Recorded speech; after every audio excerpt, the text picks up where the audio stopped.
دا د بلخ ولایت د دهدادي ولسوالۍ په اړوندو سیمو کې د څارویو د ساتنې ځای دی چې څه باندې 100 څاروي پکې ساتل کیږي. د دغه څارویو څښتن له اوسني ډاډمن امنیت څخه خوښي څرګندوي او زیاتوي چې له کلونو راهیسې د مالدارۍ کاروبار ترسره کوي چې له نیکه مرغه د اسلامي امارت په بیا واکمنېدو سره دغه ولایت کې امنیتي ګواښونه له منځه تللي دي چې د څارویو څښتنان کولی شي پرته له کومې اندېښنې څخه د خپلو څارویو پالنې او ساتنې ته دوام ورکړي.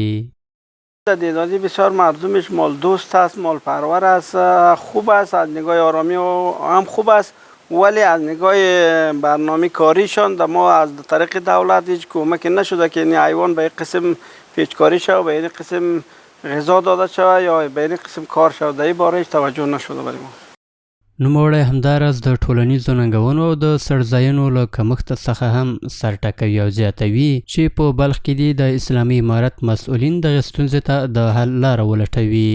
د ده په وینا د جمهوریت پر مهال د دهدادي ولسوالۍ شاوخوا ټول څړځایونه په استوګنیزو کورونو بدل شول چې له دې چارې سره د یادې ولسوالۍ په کچه د څارویو کاروبار 50 سلنه کم شوی دی. در وسط دهدادی اول خو 100% بود، حالا 50% است که جای و جایدادی که در مالداری شده اولی شده، زمینداری قید شده، نمره توزیع شده، با او خاطر مالداری کم شده. یک تعدادی کمی که 50% و 40% است و هم در کوجات میره، یک زمستان میره دور اولی دیگه در کوجات است.